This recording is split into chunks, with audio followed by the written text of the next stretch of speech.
I have one complaint about the Philippines, and like it's a big one. It's like a big deterrent of me like ever moving there. But I don't know if it's true because I was only in 2 spots. But I have to ask everyone who's been there. Does the internet ever like not get bad? So the internet is like pretty rough. Like sometimes I have like great internet and it just drops. And sometimes like plugged in Wi-Fi, everything. Sometimes it's like, oh yeah, everything's great. Everything's great again. It's great again. Like, so I actually didn't think permabat, dude. I'm a chronically online person, and the internet was so bad, I just became an extroverted beach surfer guy. Like, I was just like, fuck this. I'm not using the internet. Fuck this. Guys, the event was so fun.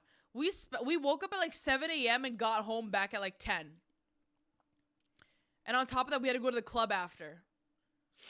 And that was something. I was like, I don't want to go to the club. But you were like, you know what? These people got us a table at this really nice club. And apparently they took the table from the president's son of the Philippines. So we're like, okay, now we have to show up. Like, we should show up, right? Because, like, that's just fucked up that we would do that. But we went to the club. The club was fucking terrible. The club itself was awesome. The music, the international DJ that was performing at the club was ass. It was a German DJ. That should have told me enough. I was like, oh, he was just playing, like, actual bells and whistles. And I'm like... So we get there, and the club is actually hella nice. Apparently, it's one of the nicer clubs in Manila. The club was hella nice. We get in the AC cranking, the lights looking good. There's room, yada, yada. We're feeling good. There's supposed to be this special DJ there, so we're all hyped. There's like the special foreign DJ. We're like, okay, like, let's go see what's going on. I'm like, oh, if there's anything that's going to save me, it's going to be the music. The drinks are flowing. The DJ was the single worst DJ I have ever experienced at a club in my life. Single worst. So bad. I don't even know how to explain. Actually, let me just explain. Now, if you are from this place, I'm sorry. I'm not going to generalize anything. But I'm just going to say this, and maybe you get me and maybe you don't. The DJ was German. Y'all feel me? Do y'all feel me or you not feel me? Because we were listening to...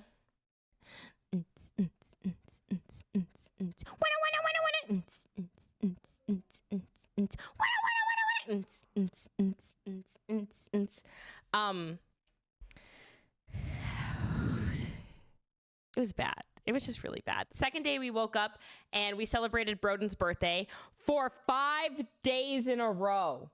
It was like Groundhog's Day. Every day we would wake, happy birthday, Broden. Here's what we're doing for you today. Happy birthday, Broden. Here's what we're doing for you today. It was literally nonstop Broden birthday. And then we had a Jollibee birthday party and they invited all of Jollytown. Look, it's us. And the Jollytown gang. We got Yum. And he's in charge of the burgers. We have Twirly, who's in charge of the ice cream. Twirly? Girl, Twirly had a thing for Broden. Twirly would have caught a charge in the US of A, let me tell you. Twirly was acting up. Homegirl would like grabbed onto Broden and would not let go of him. Literally would not let go of him. She kept pulling him aside and like touching on him and stuff. And he like would keep trying to go away. And then she'd grab him and like hold him back. I was like, Twirly acting up right now. Twirly acting a little crazy. So we're all just watching like this large like costume person with animatronic weird eyes just like feeling up on Broden. It was so strange. She like did not want to let him go.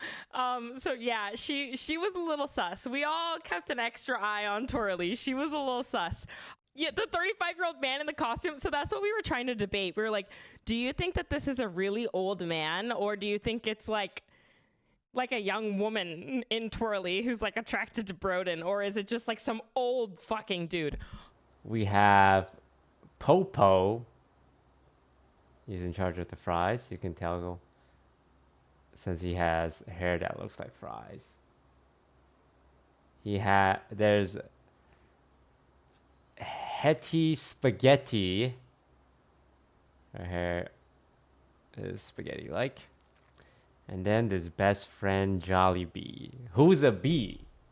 That's why they call it Jollibee. It's like a bee that's jolly. It didn't hit me until he showed up in a bee costume. We get to the Jollibee flagship store, and we're told that we're going to be having a Jollibee Broden birthday party. Broden's turning 30, mind you, 30 years old. All of the characters came out, which was, we didn't realize how big of a deal it was until we started posting photos and videos, and everybody was like, holy shit, you had all 5 Jollibee mascots there? Like, normally only 1 or 2 comes out, but you never get all 5 of them. So it ended up being this like monumentous occasion that we didn't understand was such a big deal, but everybody's like, holy shit. You got everyone. Okay, one thing, this is really racist, but it's true. And because it's true, it's not racist. Every Filipino person can dance, and every Filipino person can sing. I don't know if they're just born with it, and I don't know if like they're trained to do it, but everyone just has got it. Everyone has like that skill. Like that's like, you know, like when you put like when you're born, you put points into like your skill tree, like how tall you are, and like they just like get that. Like that's like their racial trait, and it's just like in there. And then they put their skill points in. I'm like, okay, sure, that's fine. And you know what would be crazy is like, I'm fine. I'm fine if in your culture you guys sing and you guys dance. Mr. Jollibee is not cool with that though. Mr. Jollibee wants everybody to sing and everybody to dance. And they will bring the spirit out of you. You think you don't know how to dance? It doesn't matter. They'll make you dance. You guys saw Scara. You guys saw, like, dude, they bring it out of you. It doesn't matter. You have rhythm in your bones. And even if it's like you're stiff, they'll bring it out of you. Okay? My hips don't lie. Yeah, people kept saying to me, like, I got recognized everywhere. And this isn't flex. Like, at the resort, like 4 fans working there. On the plane, like 1 fan on the plane and 1 fan at the airport, like working there. Going to the mall, like 3 fans. Just basically everywhere I get recognized. And people tell me it's because I was pretty much the only North American streamer streaming on Facebook during the pandemic. It's so weird. Because like the whole COVID era and Among Us is just such a blur what happened. But yeah, apparently in the Philippines everyone just uses Facebook, so that was the only place people were watching streams in the Philippines. Like they weren't really using Twitch or YouTube. Apparently a lot of my Facebook audience from that era were from the Philippines, because I was the only like Facebook streamer streaming in those lobbies, and it really worked out for Facebook. I'm not gonna sugarcoat it. Like Mixer played Shroud and Ninja like tens of millions, and they were just like chilling with like whatever games they were playing, but the platform did so bad they just got the bag anyway. I went to Facebook, and I thought that was gonna happen to me. And then we got Among Us, and then Facebook's like, "Damn, this deal's pretty good for us.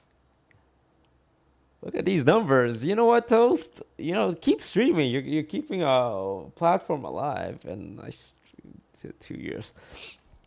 There was a world I would have streamed for 30 on Facebook, but I'll be honest with you, I didn't really want to. It's not that the platform's bad or anything, or that I hate my fans on Facebook. It's more after 2 years of Facebook, I just it was time to hang it up, man.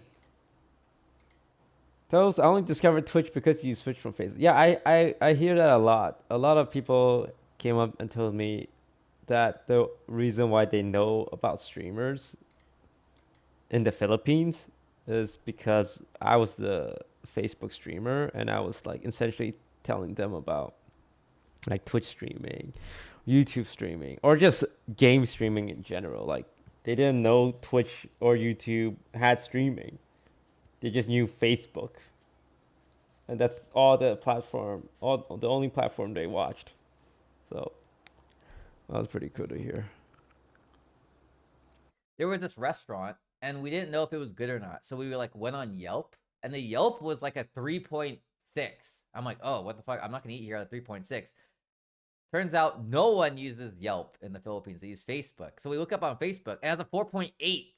I'm like, well, let's eat here. And like the giveaway was this restaurant was packed. It was full and they're all the Filipino people. So like obviously this is good, okay? Because we ended up going to like another restaurant and then it was just like white people. Like white people. I'm kind of like, I don't know if I trust it. Like old, like, you know, like not to like flame old people. You know, like when you get older, your taste buds are like not as good. So you can like drink gin and like rum and it's fine because like your taste buds are not so good anymore. Yeah, nah, flame old people. All right, I'm gonna flame old people because anyways, yeah, we looked on Facebook. If you go to Philippines, I would trust Facebook reviews way over everything else, okay? Facebook was legit the way. All of us in America, we don't use Facebook anymore. Facebook is like, if Mark Zuckerberg, if you're listening to me, I'm sorry. If you ever want to sponsor me, it's nothing personal. Facebook is dying in America, and so we don't use it anymore. We use Yelp. Well, we use a lot of things. We use Yelp, we use Google, there's probably something else that we use. But we don't use Facebook in America very often. Like moms use Facebook. That's like the stereotype. What did you think of the campus? I couldn't really see much. We were kind of like just stuck in the back rooms. No, the wardrobe room. And I was playing Mobile Legends the whole time instead of walking around the campus. That was my fault though.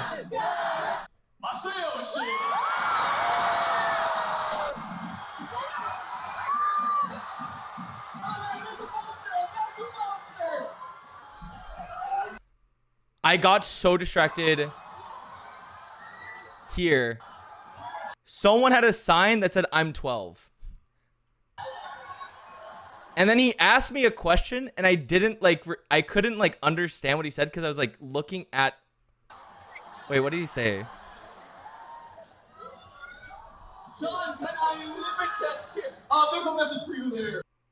Oh, John, are you limit testing? It said, John, can I limit test? I'm 12. As he said that, I'm looking at this fucking sign. I could not focus. There was too much shit going on.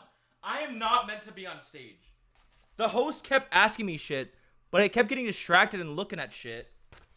And then I was like, laugh. Like, what are you? God damn it. Also, let's hang this shit. I ate balut.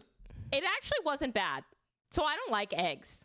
But I ate it and it was not the worst thing I've ever eaten. 100%. It you crack it open and you literally just see the chick. Like you see its head and its beak and like the entirety of its body.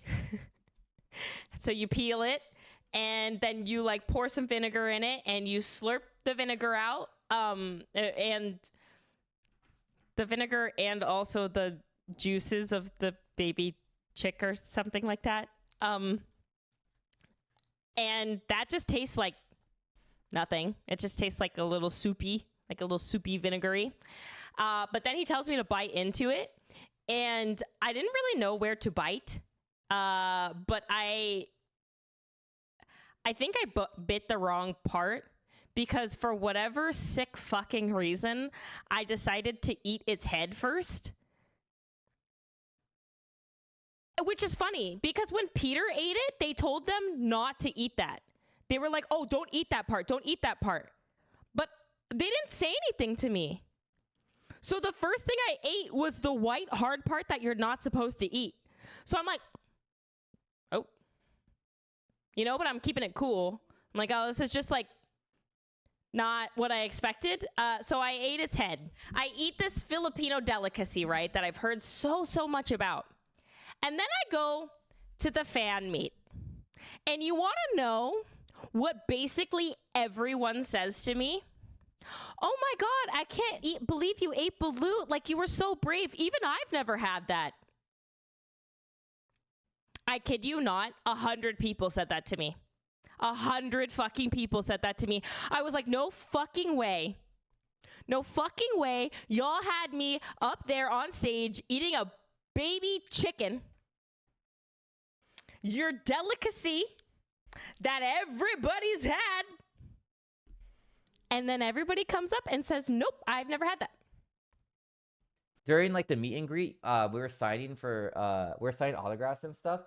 And then a lot of people were like, oh, I'm surprised that you like ate the balut. I was like, yeah, have you had balut? And they're like, no, I've never had it. And I'm like, there were so many people that have never had it from the Philippines, which makes me think that like, it's interesting that like foreigners are expected to try it, but like, it seems like a more like older thing. Yeah, I ate it. I ate like a whole half of one, and I ate like the top of someone else's because I wanted to try the whole egg. But like, I asked every single person that said they haven't tried, I asked like, oh, but have your parents had it? And they're like, oh yeah. So it kind of feels like an older generation thing. Would you guys consider coming back? I would love to come back. I don't know. I think it would be like a conquest thing if I did. If I did, it would be a conquest thing. Hopefully I get invited to Conquest. I have no idea. But if I do, I would totally go. Yes, there will be a vlog live on my channel. The first part is going to go live this Sunday. And then no Conquest, please. Ooh. What's the tea? What's the tea? Ooh. Oh, the lines. There were a lot of issues. They sold too many tickets. The coordination was not good. The organization was not good. The management was not good. Ooh. Okay, noted. Okay, noted. So maybe not for Conquest, but hopefully I come back to the Philippines.